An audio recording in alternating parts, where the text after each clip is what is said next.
बे समाव बिटिआर आरो उदालगुरिनि थाखाय बिग ब्रेकिं निउज। मैयासो रायजो सरकारनि जानानै थांनाय केबिनेट मिटिंआव उदालगुरि जिल्लानि थाखाय गोबां जौगानायनि बाथ्रा आरो थांखि फोसावबाय। नंगौ, बे समाव बिटिआर हालामनि थाखाय गोबां गोजोनथाव खौरां। रायजो सरकारा उदालगुरिनि थाखाय गोबां जौगानायनि थाखाय थांखि फोसावबाय। नोंथांमोना खोनासंलांबायल' थादो। मैयासो उदालगुरियाव रायजोनि गिबि मन्त्रि डक्टर हेमन्त बिश्व शर्मा बिथाङा गोबां हाबाफारि बेखेवनायजों लोगोसे जिल्लायाव केबिनेट मेल जिरायो आरो बे केबिनेट मेलाव उदालगुरि जौगानायनि थाखाय गिबियावनो एबा सेथियाव उदालगुरि पलिटेकनिक जौगानायनि थाखाय हाबा थांखि लानाय जादों आरो भुटाननिफ्राय उदालगुरिसिम बोहैबोनाय दैखौ लानानै खमैबो 2 कोटी रां बाहायगोन आरो खमैबो 25,000 न'खरनो दै जगायनाय जासिगोन। लोगोसे 55 कोटी रांनि उदालगुरियाव मोनसे स्टेडियाम बानायनाय जागोन।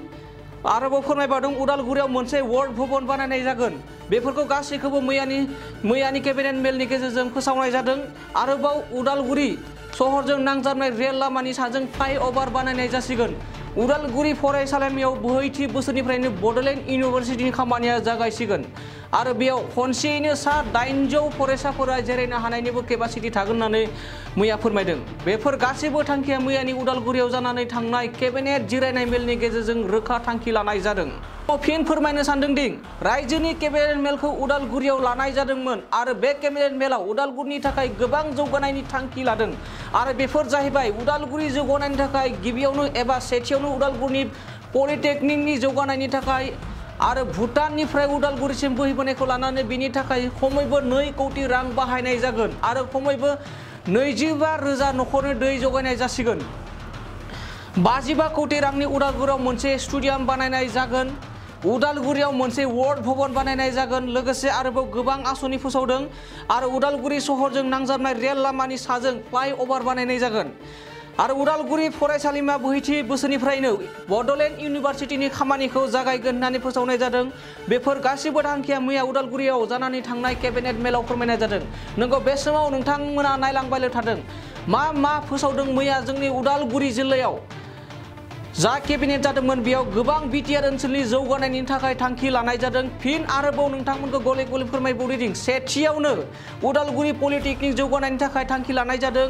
नैथियाव भुटाननिफ्राय उदालगुरिसिम बोहैबोनायखौ लानानै बेनि थाखाय खमैबो 2 कोटी रां बाहायनाय जागोन आरो खमैबो 25,000 न'खरनो दै जगायनाय मोनसे थांखि लानाय जादों।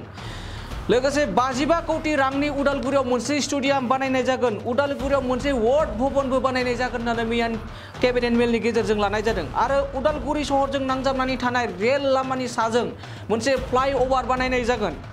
लोगोसे उदालगुरि फरायसालिमायाव बोहैथि बोसोरनिफ्रायनो बड'लेण्ड इउनिभारसिटिनि खामानिखौ जागायगोन होननानै बिथांमोना फोरमायदों। लोगोसे बे फरायसालिमायाव खमैबो 800 फरायसालिफोरा जिरायनो हागोन होननानै मख'नाय जादों। बेफोर गासैखौबो मैया उदालगुरियाव जानानै थांनाय केबिनेटआवहा थांखि लानाय जादों।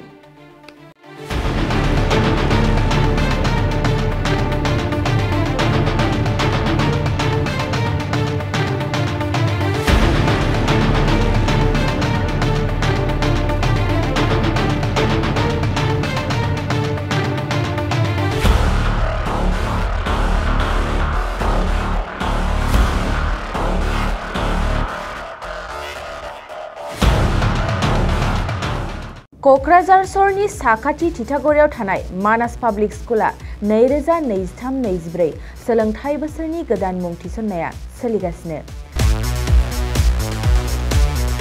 तितागुरियाव थानाय इंराजि बिजोंनि मानास पाब्लिक स्कुलाव दासान्दि नार्सारिनिफ्राय 7 थाखोसिम गोदानै मुं थिसननाया सोलिगासिनो। बे फरायसालियाव गुन गोनां सोलोंथाइ होनायजों लोगोसे फरायसाफोरनि थाखाय दं मोजां खाबुफोर। थाखो फोरोंथायनि अनगायैबो yoga classes, basic computer education, English speaking skills, maths and science प्रोजेक्टिं, हाईली एक्सपीरियंस फैकल्टी आरो स्मार्ट क्लासेसनि खाबुफोर दं। बेजों लोगोसेनो बे फरायसालियाव हौवासा आरो हिन्जावसानि थाखाय आलादा हस्टेलबो दं।